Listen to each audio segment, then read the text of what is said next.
Anda kembali di Sindo Today, pemirsa. Kita ke informasi berikutnya terkait dengan kecelakaan beruntun yang melibatkan 3 kendaraan terjadi di Cilacap, Jawa Tengah. Akibat insiden ini, 2 pengendara motor terpental.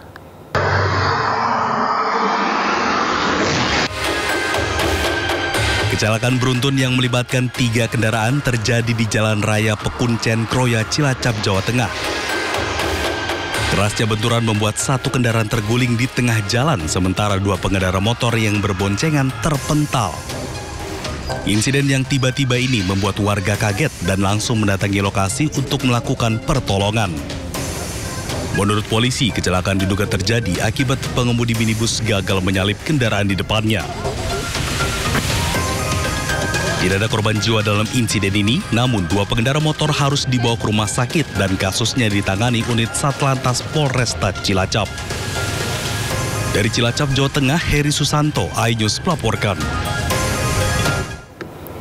Pemirsa, diduga rem truk tidak berfungsi, 13 kendaraan terlibat kecelakaan di Jalan Perintis Kemerdekaan Pulau Gadung, Jakarta Timur. Akibatnya 1 orang pengendara motor mengalami luka berat. Belasan kendaraan terlibat kecelakaan di Jalan Perintis Kemerdekaan Pulau Mas, Pulau Gadung, Jakarta Timur. Petugas gabungan berusaha mengevakuasi kendaraan dan mengatur lalu lintas di sekitar lokasi. Kejadian berawal saat truk kontainer dari arah Pulau Gadung melintas dengan kecepatan tinggi. Tiba-tiba, rem truk tidak berfungsi sehingga menabrak kendaraan yang sedang berhenti di lampu merah. Kendaraan truk kontainer dia tidak bisa menguasai pengeremannya, karena pengeremannya pada saat ditekan pedal remnya los. Akhirnya dia membanting kendaraannya ke kanan, menyebabkan terjadinya laka beruntun, mengingat di depan juga sedang lampu merah, jadi situasi kendaraan sedang dalam kondisi berparkir. Kecelakaan ini melibatkan 9 mobil dan 4 motor. Tidak ada korban jiwa akibat peristiwa ini, namun 1 orang mengalami luka berat dilarikan ke rumah sakit terdekat. Dari Jakarta, Rio Manik, iNews melaporkan.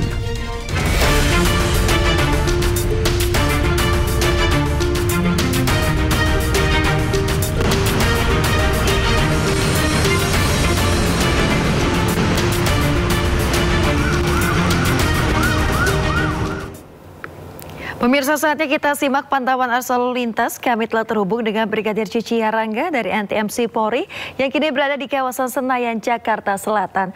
Selamat pagi Brigadir Cici, bagaimana pantauan arus lalu lintas dari tempat Anda melaporkan saat ini?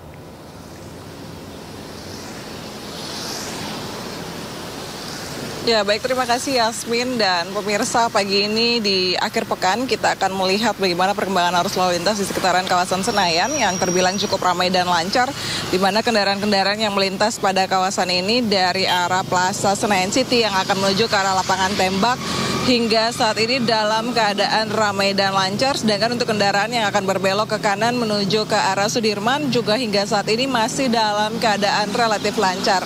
Dan untuk kendaraan dari arah sebaliknya, yakni dari arah Palmerah ataupun dari arah lapangan tembak juga arah Semanggi yang nantinya akan menuju ke arah Sudirman ataupun lurus ke arah Plaza Senayan City juga hingga saat ini masih dalam keadaan ramai dan lancar. Terlihat selain adanya aktivitas kendaraan yang melintasi kawasan ini, ada juga aktivitas masyarakat yang melaksanakan olahraga pagi, baik berlari maupun berjalan kaki, tetapi juga goes. Kami menghimbau bagi para pengendara yang melintasi kawasan ini untuk tetap menjaga batas laju kecepatan kendaraan Anda, mengingat banyaknya aktivitas masyarakat yang berolahraga di sekitaran kawasan Senayan sendiri. Dan juga dikarenakan kawasan ini dikelilingi oleh pusat perbelanjaan tetapi juga pusat perkantoran, antisipasi kendaraan yang keluar masuk pada sekitaran kawasan ini sendiri. Dan juga perlu kami informasikan terus bagi para pengendara agar sebelum bepergian pastikan Anda menyiapkan surat-surat kelengkapan kendaraan Anda dan kendaraan dalam keadaan layak pakai, dikarenakan sampai dengan hari ini pelaksanaan operasi Patuh 2025 masih terus berlangsung sampai dengan tertanggal 27 Juli 2025 atau esok hari. Untuk itu tetap ikuti arahan dan petunjuk dari rekan-rekan kami yang berada di lapangan, serta pemirsa berdasarkan data SMS Korlantas Polri, angka kecelakaan lalu lintas yang kami terima selama 1 kali 24 jam di seluruh Indonesia tercatat telah terjadi sebanyak 100 kasus laka lantas dengan rincian 17 meninggal dunia, 42 luka berat dan 159 luka ringan. Pemirsa, dari 100 kasus laka lantas 100% terjadi kecelakaan lalu lintas pada jalan non-tol atau jalur arteri. Diimbau terus untuk tetap patuhi rambu lalu lintas, utamakan keselamatan diri Anda pribadi tetapi juga keselamatan bersama di jalan. Bagi pemirsa yang ingin terus mengupdate informasi terkait arus lalu lintas menemani akhir pekan Anda kali ini, pemirsa dapat mengupdate melalui call center kami di 1500669, juga melalui SMS Center di 9119. Demikian Yasmin yang dapat kami bagikan dari sekitaran lokasi Senayan, dan silakan kembali ke Anda di studio. Baik, terima kasih Brigadir Cici Arangga atas laporan Anda dari kawasan Senayan, Jakarta Selatan. Selamat bertugas kembali dan salam presisi.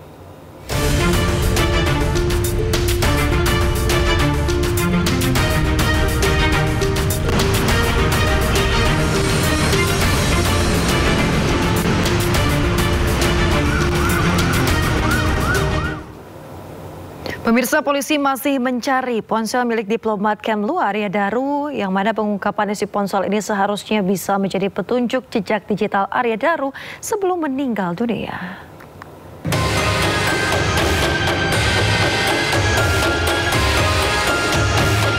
Diplomat muda Kemlu Arya Daru Pangayunan ditemukan meninggal dunia dalam kondisi kepala dililit lakban kuning. Korban ditemukan dalam kondisi berpakaian kaos dan celana pendek, serta badan ditutupi selimut di atas kasur. Kabid Humas Polda Metro Jaya, Kombes Pol Ade Arisham Indradi mengatakan, ponsel milik diplomat Kemlu Arya Daru Pangayunan belum ditemukan hingga saat ini.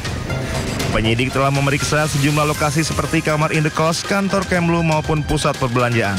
Namun ponsel tersebut belum berhasil ditemukan. Belum.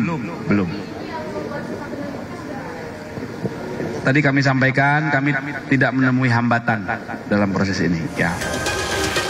Sebelumnya, Komisioner Kompolnas Hoirul Anam mengatakan pengungkapan ponsel tersebut seharusnya bisa menjadi petunjuk jejak digital Arya Daru Pangayunan sebelum meninggal dunia. Anam memandang penyebab kematian Arya Daru bisa disimpulkan dari hasil autopsi dan semua jejak digital seperti CCTV yang sudah dikumpulkan penyidik. Tim Liputan iNews melaporkan. Pemirsa, polisi mengungkapkan sejumlah temuan dalam kasus tewasnya diplomat muda Kemenlu Arya Daru Pangayunan. Selain terlilit lakban, kondisi wajah korban saat ditemukan ternyata juga tertutup plastik.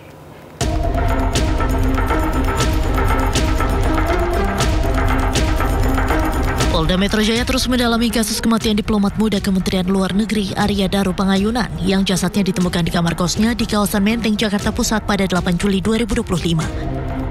Polisi pun mengungkapkan kondisi korban ketika ditemukan dalam kondisi wajah tertutup plastik kemudian terlilit lakban warna kuning. Korban ditemukan di atas tempat tidurnya dengan tubuh tertutup selimut. Saat ini pihak kepolisian masih mendalami kasus tersebut.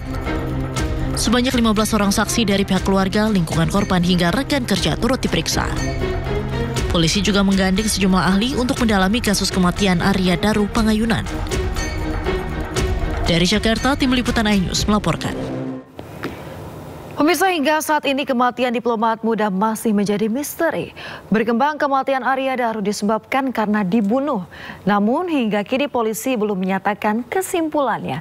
Lalu apa yang menjadi penyebab kematian sebenarnya? Kita simak perbincangan jurnalis senior Lukman Hanafi dengan mantan Kabar Eskrim Ito Sumardi. CCTV ternyata ADP ini dari GI itu terus ke Kemenlu, dari Kemenlu dia naik ke rooftop. Di sana ada sekitar 1 jam lebih, terus turun lagi, naik bawa tas, turun tidak bawa. Pertanyaan saya adalah, saya sempat dengar itu ternyata dari GI itu si ADP itu merasa dibuntuti seseorang, sehingga dia ke Kemenlu, terus ke atas ini entah dia menaruh barang itu untuk diamankan atau apa, kurang dari sana. Tapi pertanyaan saya, terus dia matiin HP-nya di situ karena untuk melindungi biar tidak ke-track lagi. Ini apakah ada sesuatu Pak di balik ini kira-kira? Kan masalahnya sekarang ADP ini sudah almarhum. Betul. Nggak, ini hanya menduga-duga saja. Menduga jatuhnya dari analisa Bapak. Jadi gini, setiap penyebab kematian harus dicari motifnya. Betul. Kalau memang ini dugaannya adalah bunuh diri, motifnya ada apa? Ini diruntut nih, Mas. Betul. Dari tracking HP kita bisa mengetahui penyidik itu adalah ini digital forensik ya. Itu pernah ke GI belanja, kemudian ke Kemlu, di Kemlu kan ada CCTV. Kemudian apa saja yang dilakukan, ini semua adalah rangkaian untuk melengkapi motif. Ya. Ini pun juga motif yang tadi, kalau kemungkinan dia itu dilakukan dibunuh oleh orang lain. Nah ini juga motif yang tadi cerita. Kan kadang-kadang sekarang di zaman AI ini orang bisa merangkai cerita-cerita. Tapi penyidik tentunya mengumpulkan yang namanya keterangan-keterangan, kemudian fakta-fakta yang ada ini kan fakta itu untuk kemudian nanti dirangkum menjadi satu kesimpulan.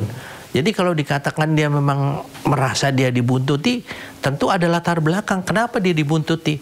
Apakah dia melakukan satu kesalahan?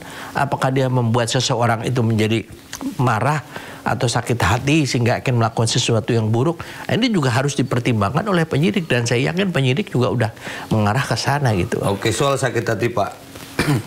ADP ini ganteng Pak, tinggi. Ya. Ini bagi cewek-cewek ini idola lah pasti ketika Arjuna lah. Arjuna betul.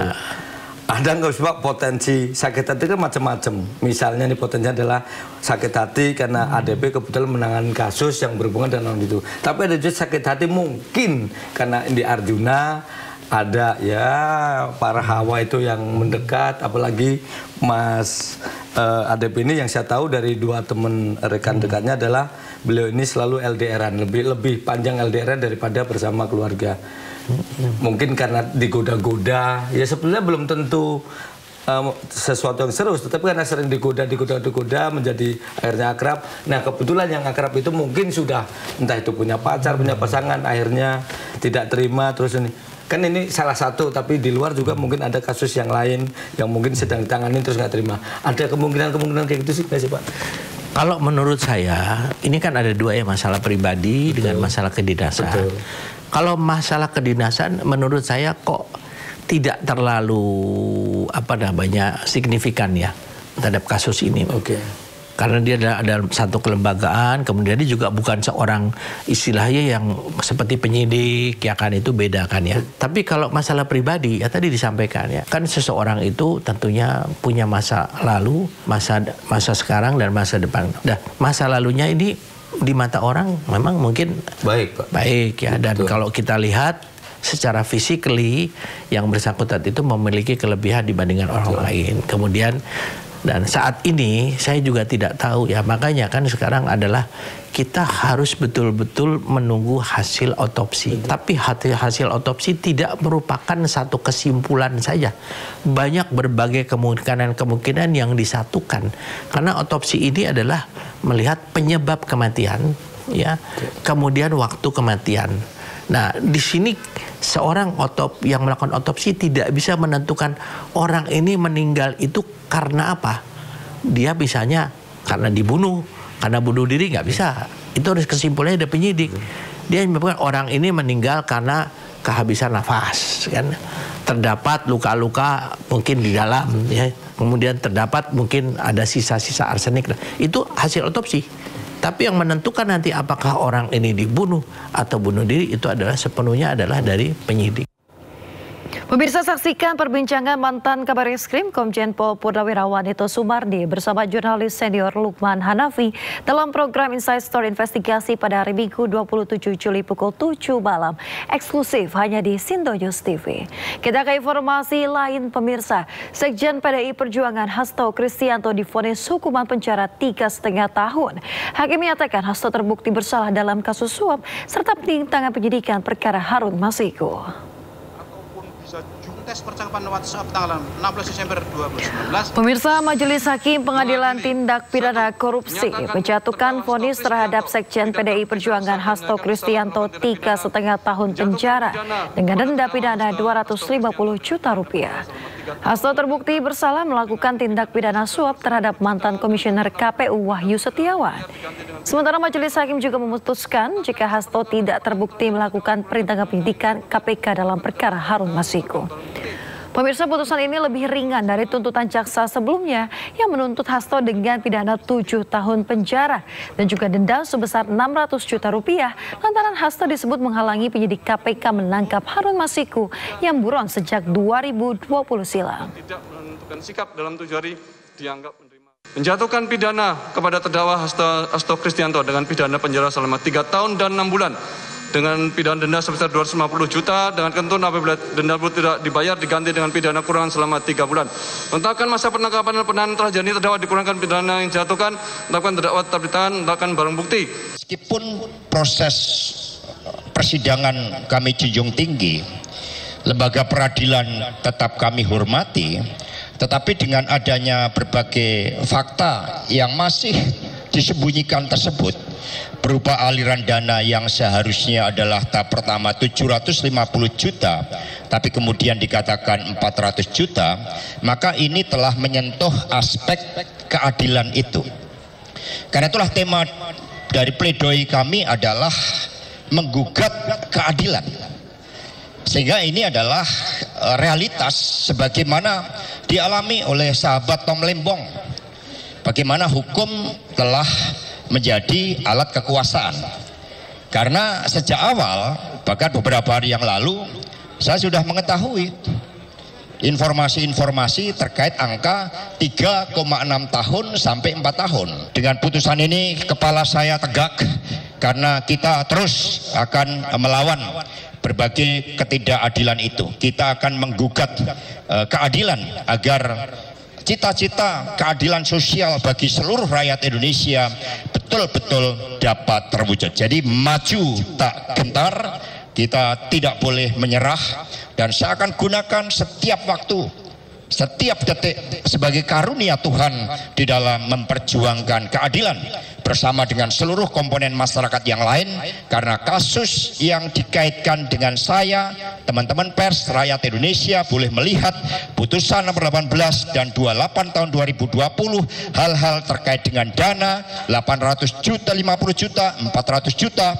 semuanya sudah clear dan tidak ada kaitannya dengan saya, apalagi ada suatu motif. Buat apa? Keuntungan apa yang saya peroleh dengan memberikan suatu dana? Pemirsa, momen haru terjadi selepas sidang pembacaan vonis Sekjen PDIP Hasto Kristianto.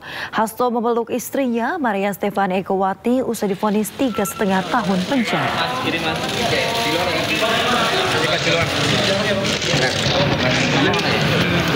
Bu Maria. Bu Maria dulu. Panggil Bapak. Pemirsa, momen terjadi usai pembacaan vonis. Sidang ditutup, Hasto kemudian menghampiri istrinya Maria Stefani Egowati.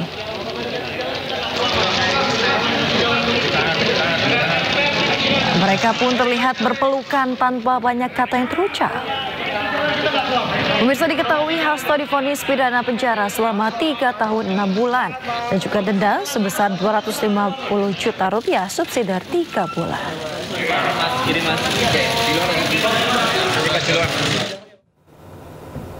Pemirsa, mantan Gubernur Jawa Tengah Ganjar Pranowo hadir dalam sidang vonis Sekjen PDIP Hasto Kristianto di Pengadilan Tipikor Jakarta. Pemirsa, Ganjar duduk di baris kedua kursi pengunjung sidang. Di seberang kursi Ganjar hadir pula sejumlah elit PDIP seperti Adiana Pitupulu, FX Hadi Rudiatmo dan juga Jarod Saiful Hidayat. Keempatnya kompak mengenakan pakaian berwarna hitam. Usai pembacaan vonis 3,5 tahun, Ganjar Pranowo menghampiri Hasto Kristianto. Ganjar nampak menyalami dan juga memberikan semangat dan juga dukungan untuk Sekjen PDIP Hasto Kristianto. Siapa, Pak?